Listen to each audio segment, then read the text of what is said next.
Good morning, student. Today we are going to discuss chapter number 4, that is agriculture. So let's see what is agriculture. The term agriculture has its origin in the Latin words. Agriculture जो term है इसका origin Latin term से हुआ है, that is ager. Ager meaning field and culture meaning to culture or cultivates. तो हम बोल सकते हैं agriculture thus refers mainly to the tilling of field for growing crops. तो एग्रीकल्चर में जनरली क्या किया जाता है, लैंड को हम कल्टीवेट करते हैं क्रॉपिंग के लिए, right. So agriculture includes the rearing of livestock such as cattle, sheep, goats, pigs, houses, horses, sorry यहाँ पे हाउसेस हो चुका है. सो इसको हॉर्सेस करना है आपको, camel, chickens, ducks and even fish, silk worms and honey bees. So live stock में हम बात उन सभी एनिमल्स की करते हैं जो एक हमारे लिए एज एन एसेट्स हम यूज़ करते हैं फार्मिंग में या तो फिर एग्रीकल्चर सेक्टर्स में. So agriculture is the source of livelihood for about half of the world's population. तो इस सेंटेंस से हमें ये पता चलता है कि हमारे वर्ल्ड की 50% से ज़्यादा जो पॉपुलेशन है वो एग्रीकल्चर सेक्टर के ऊपर उनके लाइवलीहुड के लिए या तो उनके फूड के लिए क्या होती है, डिपेंड होती है. So next thing is we are going to discuss here the types of agriculture. When we perform the fish breeding, it is known as the pisciculture. And when we talk about the rising silkworm for producing silk, it is known as the sericulture. And keeping the bees for honey, that is apiculture. And growing grapes, that is the viticulture. So some are we are going to discuss here. There are number of fields in agriculture. When we growing flowers, vegetables and fruit, it is known as the horticulture. And when we take a crop by using the natural method of manuring and pest control, it's called farming. And farming is also a number of types. Okay.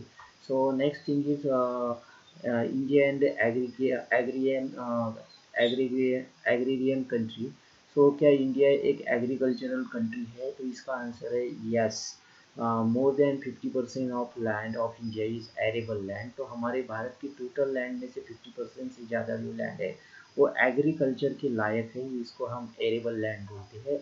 Second thing is the 2/3 of its population is engage in the agricultural activities. तो हमारे देश का maximum जो employment है वो agriculture field के ऊपर ऊपर में ही डिपेंड है यहाँ पे. इसीलिए यहाँ पे इस सेंटेंस में बोला गया है 2/3 of its population engage in agricultural activities, right.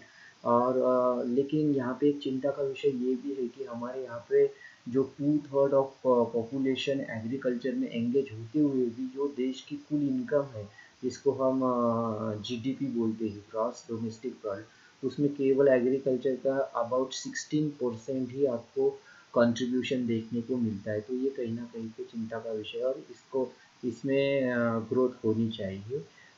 Agriculture is the primary activity. तो एग्रीरियन कंट्री होने के कारण यहाँ पे 1/3 पीपल यहाँ पे एंगेज होने के कारण यह हमारे देश की प्राइमरी एक्टिविटी है.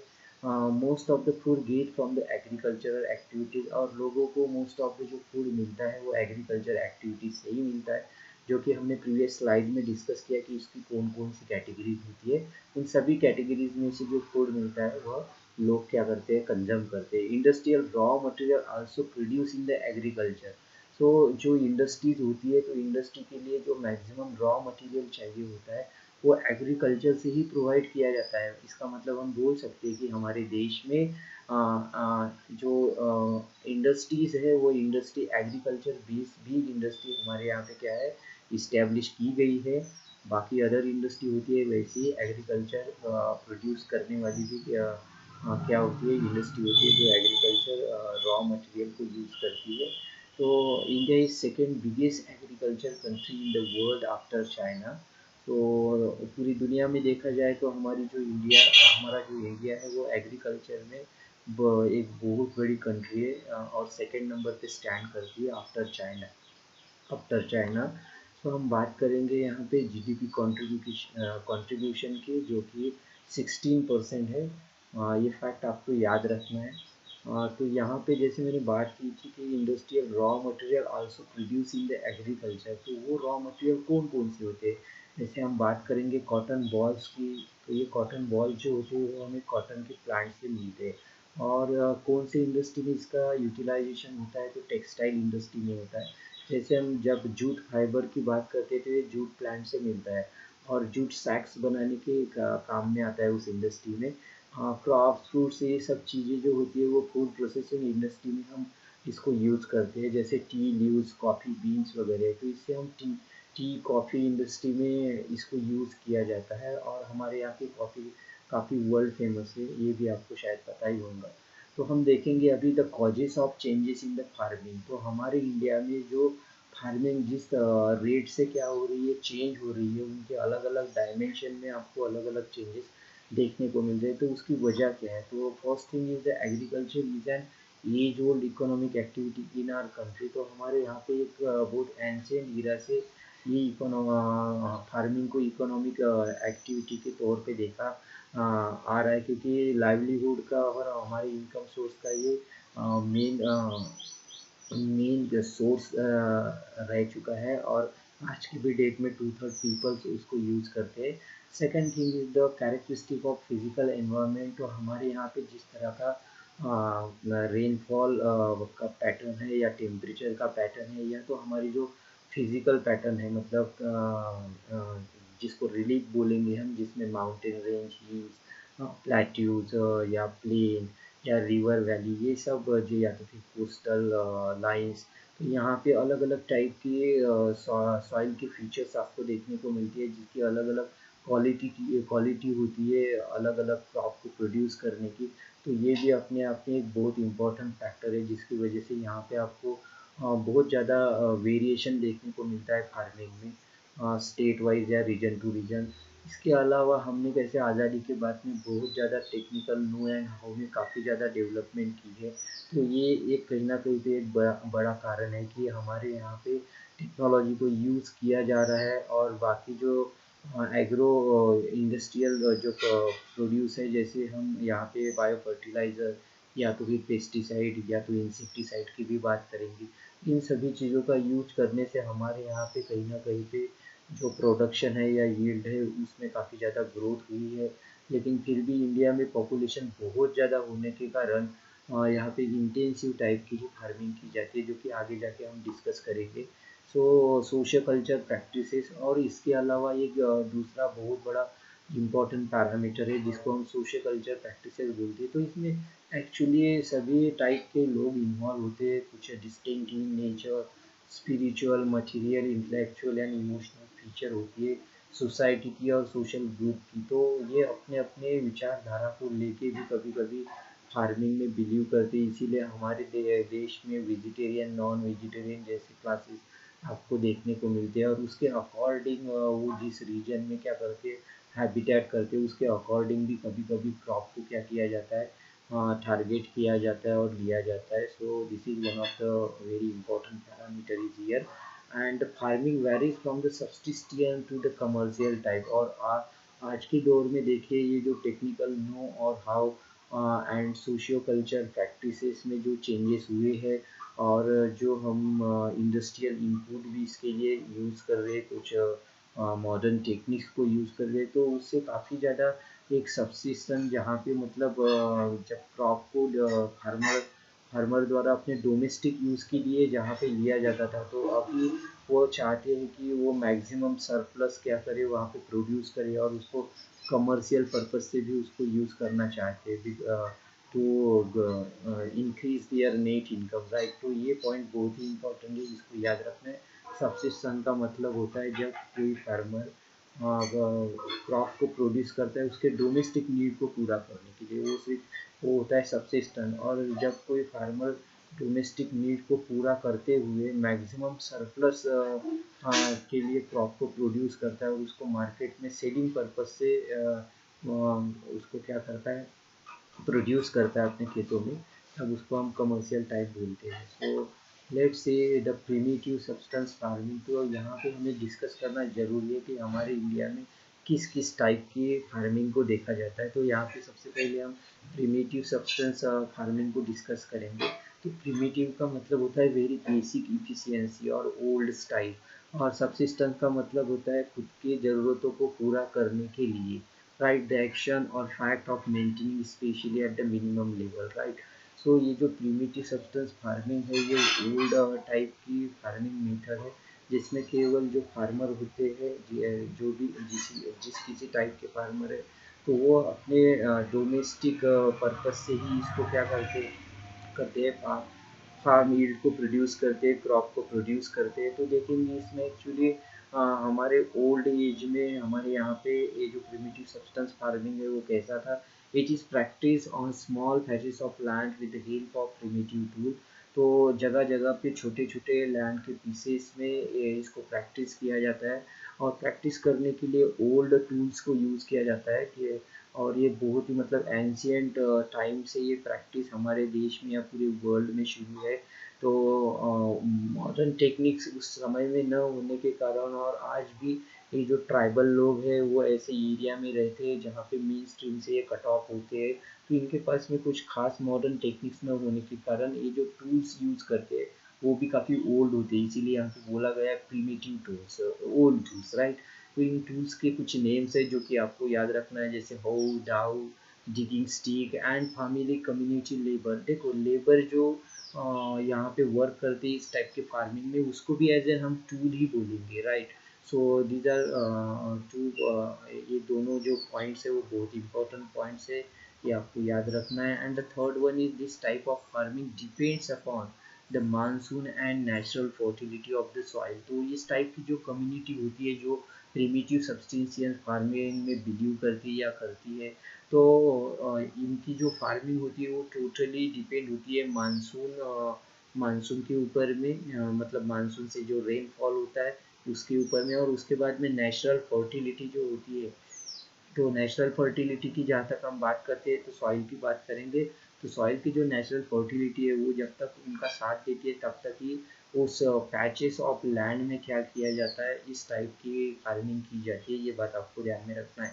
और यहाँ पे ये भी देखा जाता है कि जब इन पैचेस की फर्टिलिटी क्या हो जाती है, धीरे धीरे कम हो जाती है, नियर अबाउट ख़त्म हो जाती है, तब इन पैचेस को चेंज कर दिया जाता है, और इसीलिए लोग क्या करते हैं इन पैचेस को छोड़ के दूसरे पैचेस को सर्च करना शुरू कर देते हैं, और इसीलिए इस टाइप के फार्मिंग में शिफ्ट इस टाइप के फार्मिंग को शिफ्टिंग फार्मिंग भी बोला जाता है। और दुनिया के अलग अलग हिस्सों में या हमारे इंडिया के अलग अलग स्टेट रीजन में इसको झूमिंग फार्मिंग या अलग अलग नेम से इसको कॉल किया जाता है, जो कि आगे जाके हम इसको डिस्कस करेंगे, राइट।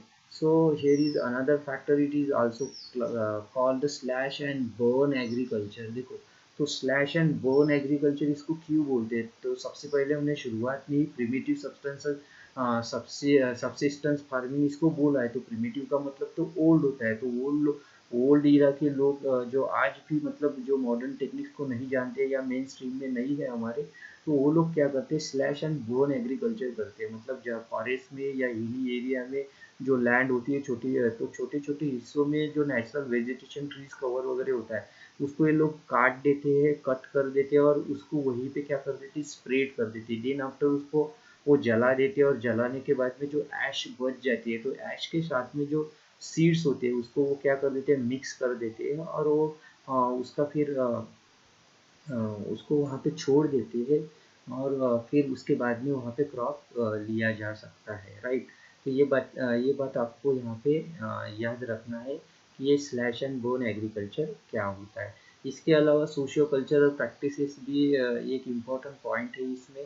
तो इनका कल्चर और इनकी सोशल ग्रुप ये एक्चुअली ट्राइबल होते हैं, तो ट्राइबल होने के कारण प्रिमिटिव सब्सिस्टेंस फार्मिंग में ही ये लोग क्या करते हैं बिलीव करते हैं। तो ये लोग जब इस टाइप की फार्मिंग करते तो इनका मेन टारगेट सरप्लस क्रॉप का तो बिल्कुल भी नहीं होता है।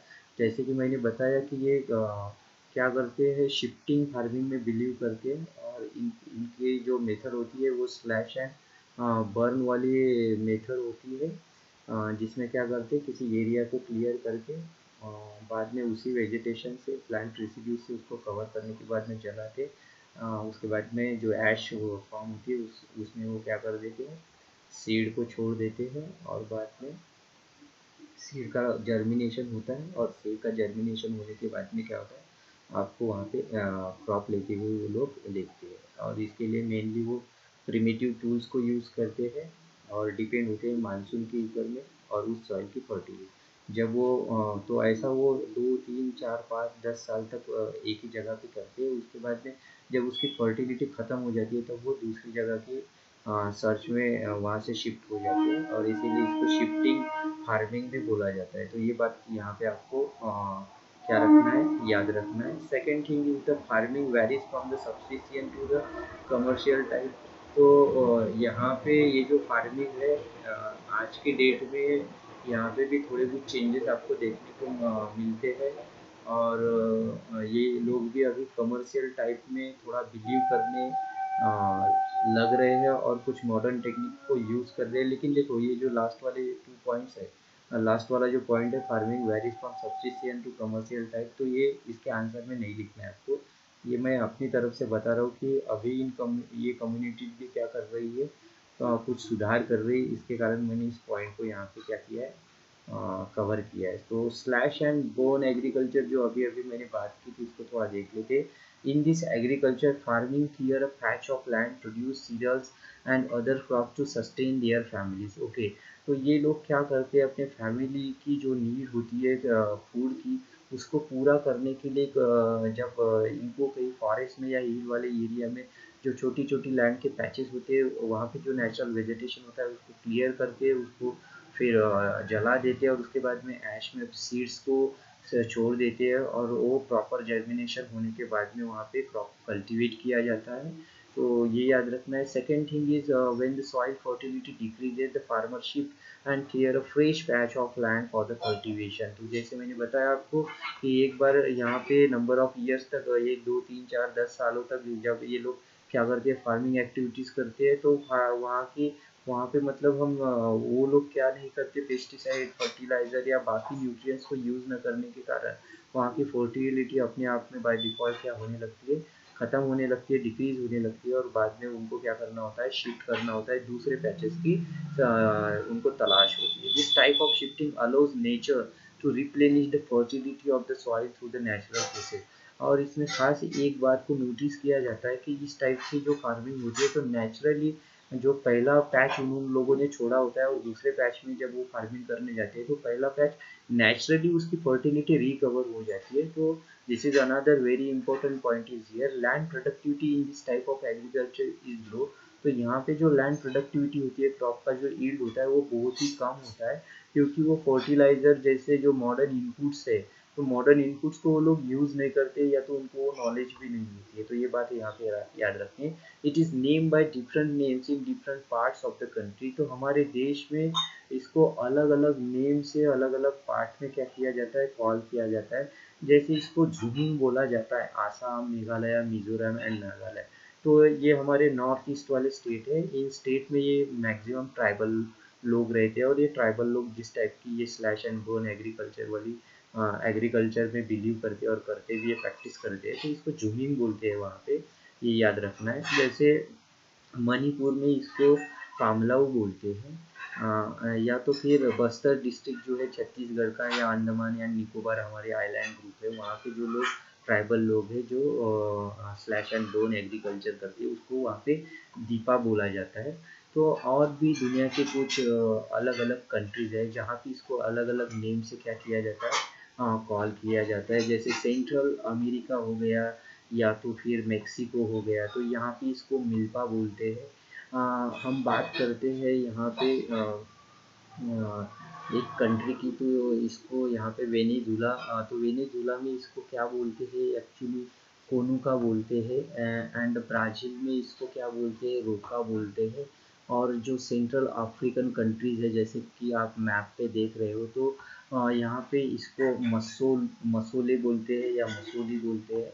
हम अगर एशिया की बात करें तो एशिया में इंडोनेशिया में इसको लदांग बोलते हैं, और वियतनाम की अगर बात करें आप तो वियतनाम में इसको रे बोलते हैं। तो इस मैप को आपको याद में रखना है। इस मैप को ऐसे ऐसे ही ब्लैंक मैप को लेके आपको इसकी प्रैक्टिस करना है, जो भी नोटबुक में और बाकी की कंट्रीज या बाकी की लोकेशंस दी होंगी उसको आपको ठीक से लोकेट करना है bye there means. Okay, so different names of zooming in India, और भी कुछ स्टेट है हमारे इंडिया में जहाँ पे जूमिंग फार्मिंग को अलग अलग नेम से क्या किया जाता है, यहाँ पे समझा जाता है। तो मध्य प्रदेश में इसको बेवार या दहिया बोला जाता है, आंध्र प्रदेश में इसको पूडू या तो फिर पेंडा बोला जाता है, उड़ीसा में इसको पामा दाबी या तो फिर कोमन या तो फिर ब्रिंगा या ब्रिंजा बोला जाता है। वेस्टर्न घाट जो कि महाराष्ट्र का रीजन आता है, इसमें कर्नाटक का रीजन आता है और केरला का भी रीजन आता है। कोस्ट लाइन वाला कोस्ट लाइन के साथ साथ में ये वेस्टर्न घाट चलता है नॉर्थ टू साउथ। तो यहाँ पे इसको कुमारी बोला जाता है वेस्टर्न घाट में। सदर्न राजस्थान में यहाँ इसको वलरे या तो फिर वाल्ट्रे बोला जाता है। तो ये बहुत ही इम्पोर्टेंट है एग्जाम के पॉइंट ऑफ व्यू से, ये सभी चीज़ें आपको याद रखना है, पूछा जाता है एग्जाम में। हिमालयन बेल्ट जो है हमारा, तो वहाँ पे इसको खील बोला जाता है। झारखंड वाले साइड में इसको कुरुआ बोला जाता है, और नदर्न ईस्टर्न स्टेट जो कि अभी अभी हमने डिस्कस किया था, यहाँ पे इसको जूमिंग बोला जाता है। सो अभी हम नेक्स्ट टाइप के फार्मिंग की बात करेंगे। इसमें इंटेंसिव सबसिस्टेंस फार्मिंग ये एक टाइप है।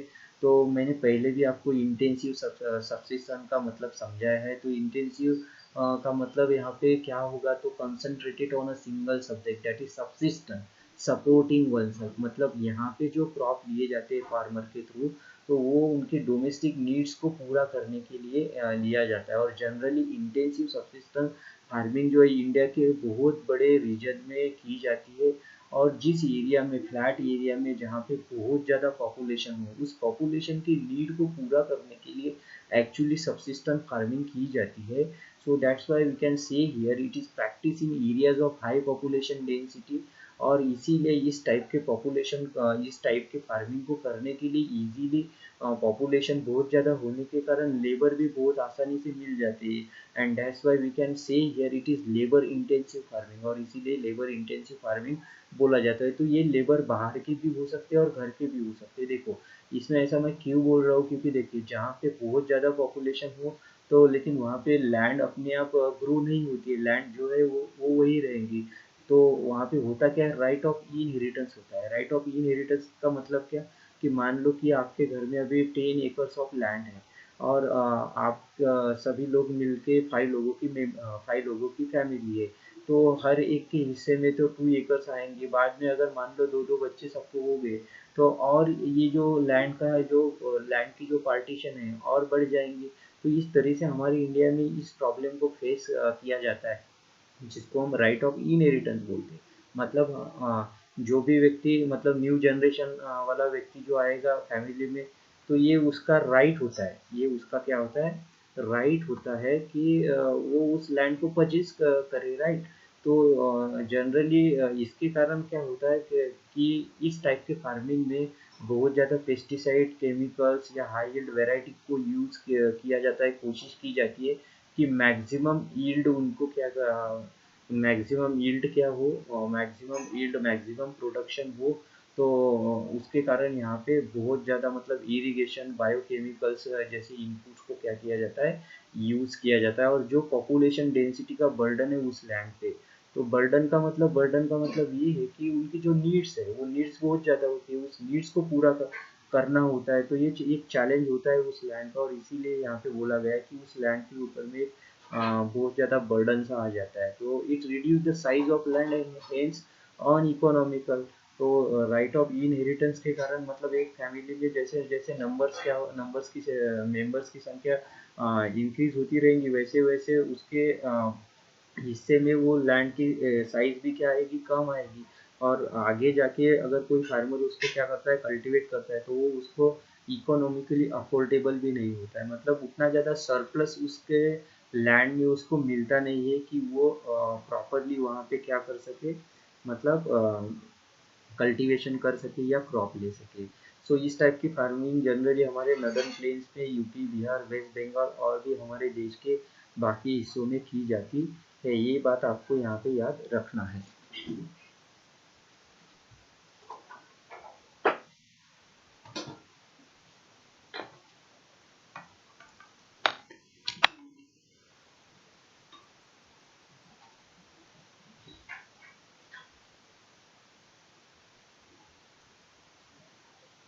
सो आई होप कि आपके समझ में आया होगा कि इंटेंसिव सब्सिस्टेंस फार्मिंग क्या होता है, राइट।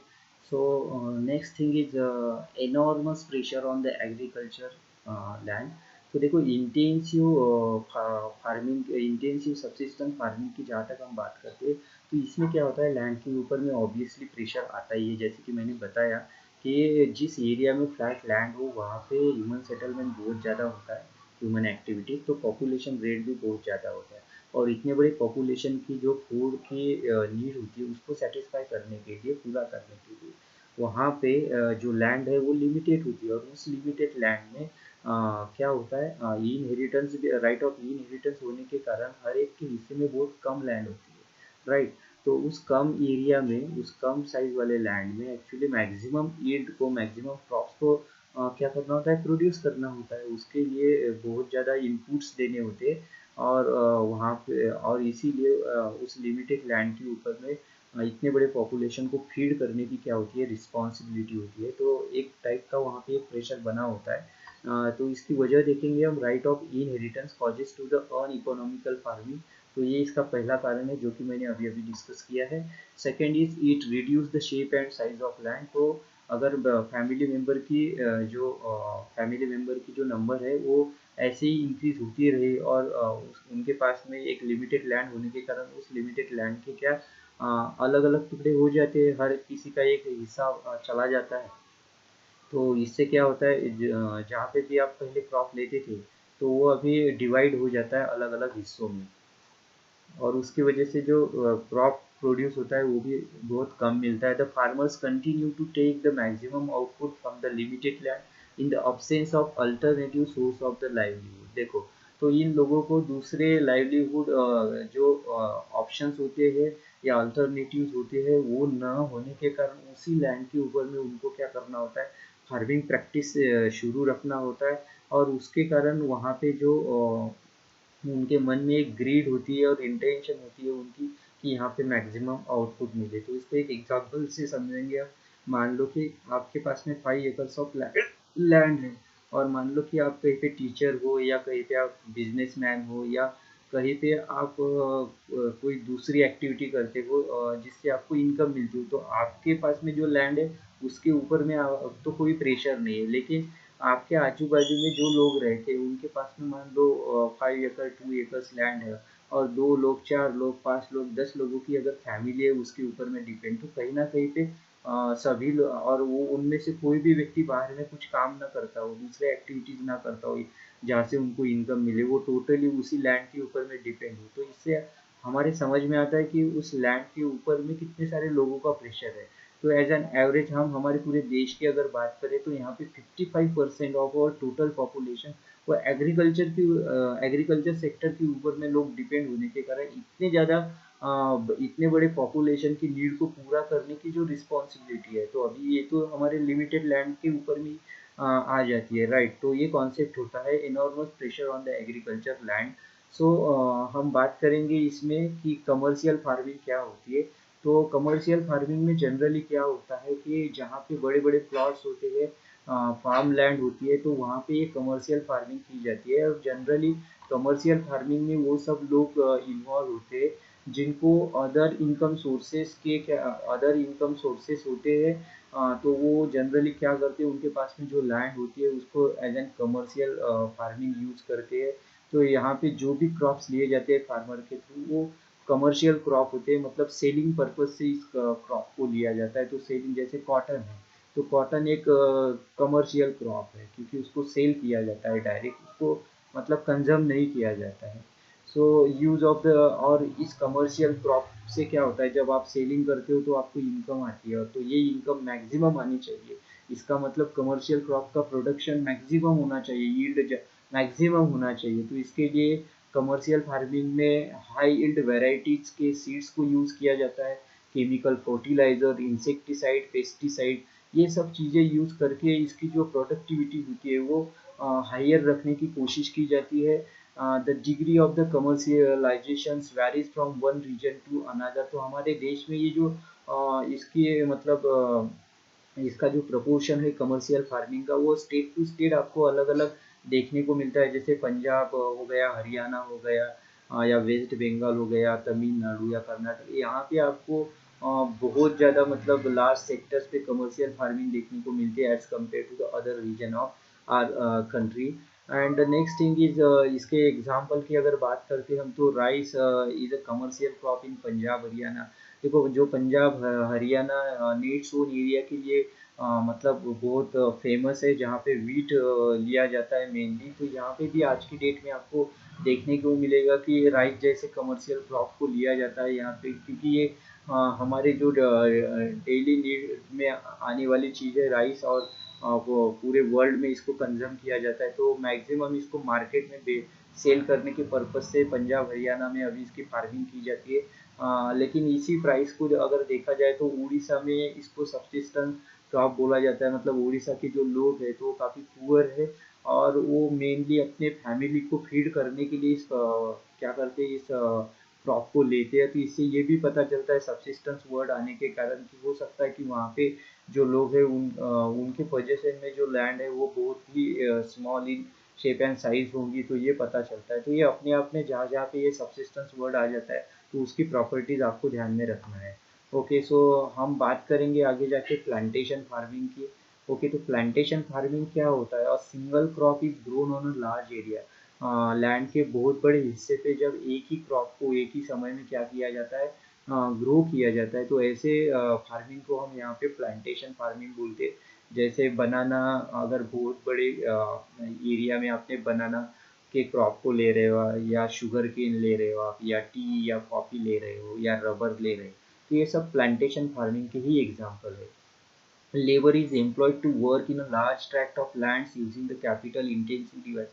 तो यहाँ पे देखो, जैसे पहले ही सेंटेंस में मैंने बात की लार्ज एरिया की, लार्ज एरिया जहाँ पे हो तो यहाँ पे कैसे मतलब लेबर से ही ये सब कुछ काम नहीं हो सकता। तो इसीलिए प्लांटेशन फार्मिंग में ये ज़रूरत होती है कि आपको मॉडर्न टेक्निक्स, मॉडर्न डिवाइसेस को यूज़ करना होता है, साथ साथ लेबर के साथ में, और पैसा भी बहुत ज़्यादा खर्च करना होता है यहाँ पे, राइट।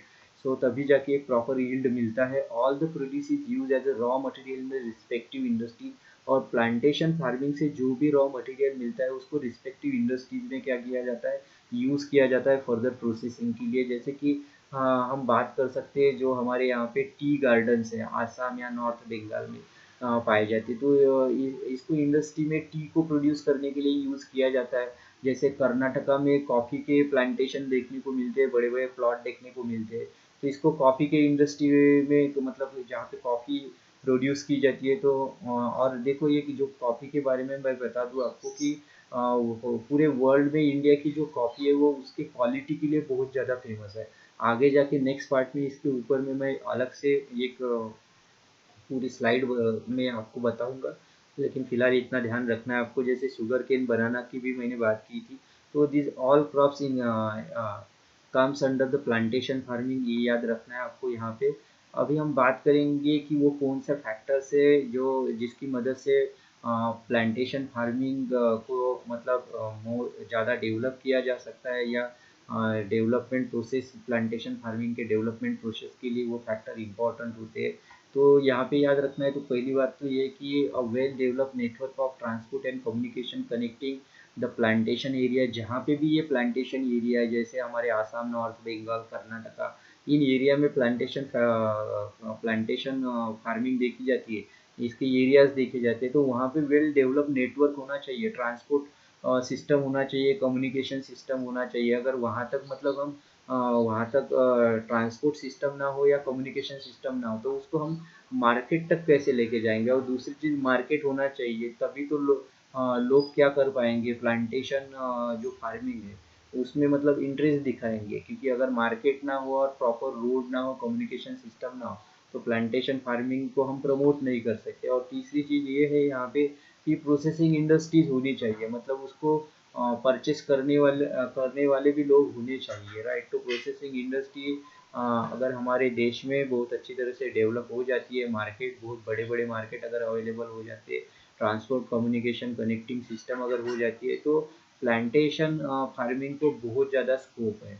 तो जिस किसी एरिया में, अभी जैसे हमने आसाम, नॉर्थ बंगाल, कर्नाटका वाले एरिया में किया, तो यहाँ पे ट्रांसपोर्ट, कम्युनिकेशन सिस्टम और मार्केट, प्रोसेसिंग इंडस्ट्री हाँ, ये सब डेवलप होने के कारण यहाँ पे कुछ हद तक प्लांटेशन फार्मिंग हो रही है, और जिस एरिया में नहीं है तो ये फिर रॉ मटेरियल को क्या किया जाता है, एक्सपोर्ट किया जाता है।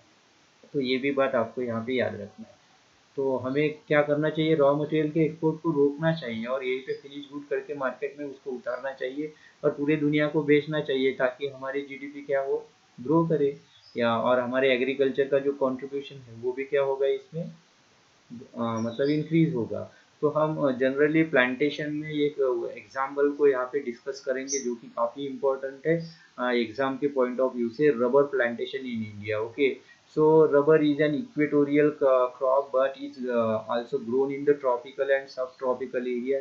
तो इक्वेटोरियल का मतलब जो जहाँ हमारे ग्लोब में से जहाँ से इमेजिनरी इक्वेटर लाइन पास होती है उसके 10 degree north and 10 degree south, इस बेल्ट में जनरली रबर प्लांटेशन देखा जाता है। लेकिन इस क्रॉप को ट्रॉपिकल और सब ट्रॉपिकल एरियाज में भी लिया जाता है। ट्रॉपिकल मतलब इक्वेटर के ऊपर में 23.5 नॉर्थ एंड साउथ में 23.5, tropic of cancer and tropic of capricorn तक का जो रीजन है और उसके ऊपर का थोड़ा बहुत रीजन। ओके, तो यहाँ पे भी रबर प्लांटेशन को लिया जाता है।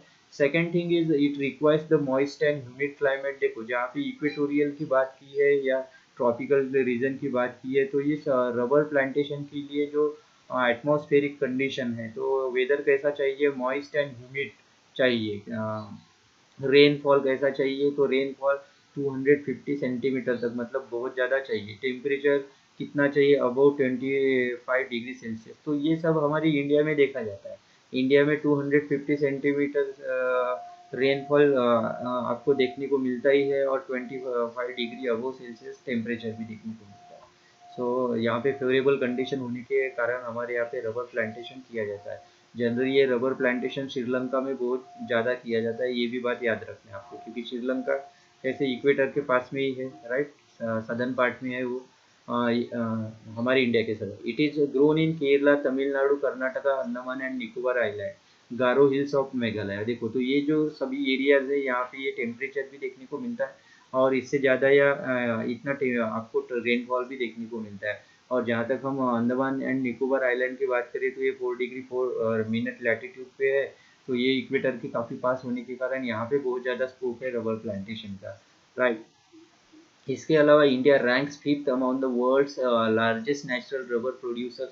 तो दुनिया में जितने भी बड़े रबर के प्रोड्यूसर है, तो वहाँ पे इंडिया की जो रैंक है वो फिफ्थ नंबर पे इंडिया स्टैंड करता है। मतलब इतना ज़्यादा हमारे इंडिया में क्या होता है, रबर प्रोडक्शन होता है, रबर प्लांटेशन होता है इंडिया में।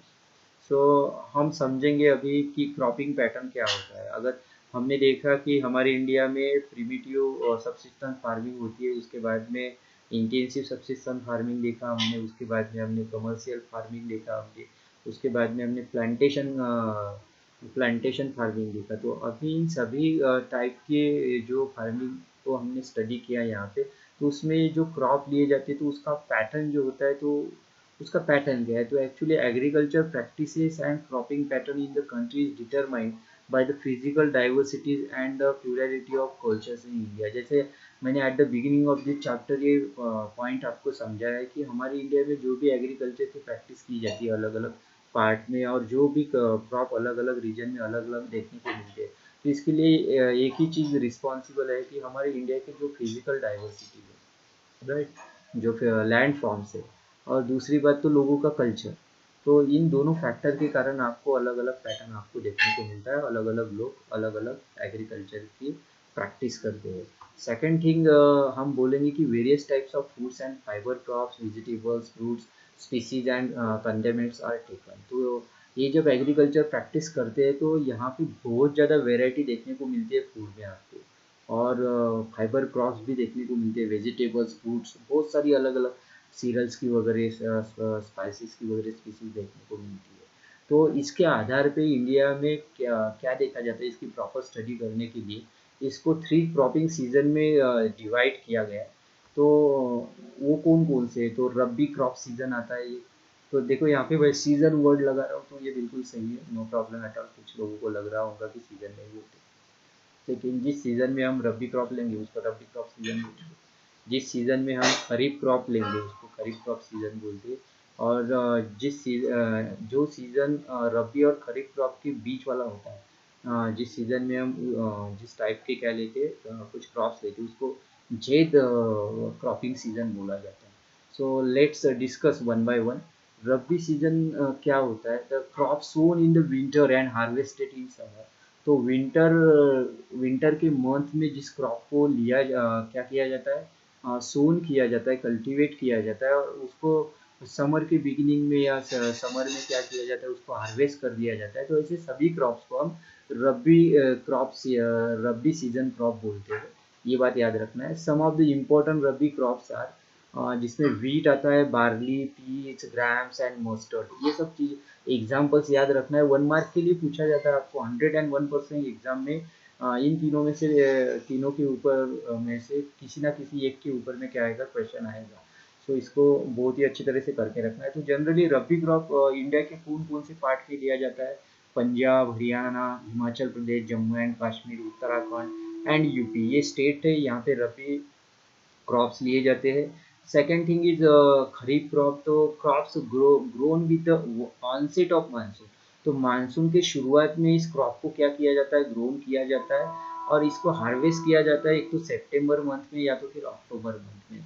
और जनरली इसमें rice, maize, jowar, bajra, moong, urad, cotton, jute, groundnut and soybean जैसे ये सभी क्रॉप्स को लिया जाता है खरीफ सीजन में।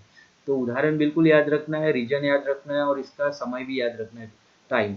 सो Assam, West Bengal, coastal region of Orissa, Andhra Pradesh, Tamil Nadu, Karnataka, Kerala and Maharashtra, इन सभी स्टेट्स में एक्चुअली खरीफ क्रॉप को लिया जाता है। इसको खरीफ सीजन बोलते हैं क्रॉप।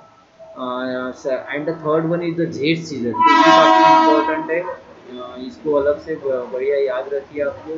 तो it falls between the rabi and kharif season. तो खरीफ और रबी सीजन का जो टाइम ड्यूरेशन है, उसके बीच वाला जो ड्यूरेशन होता है, उस बीच वाले ड्यूरेशन में जो वेजिटेबल्स या कुछ फ्रूट्स को वगैरह लिया जाता है, तो वो सब जेट से क्रॉप बोलते हैं उसको। तो हम डिस्कस करेंगे इसमें। It's a short season during the summer month.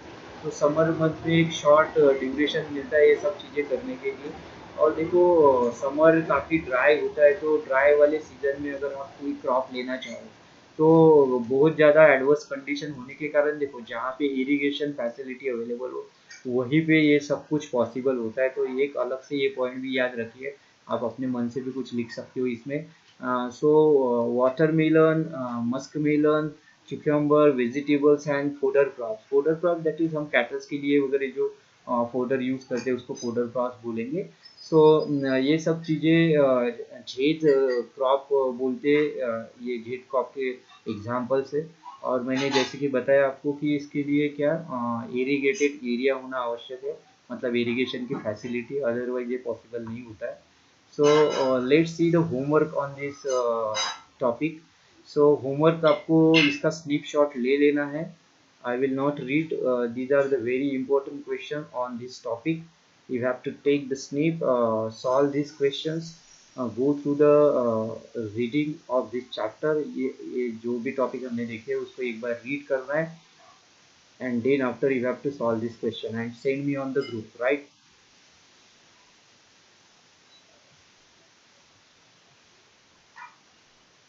तो आप लोगों ने इसका स्निप ले लिया।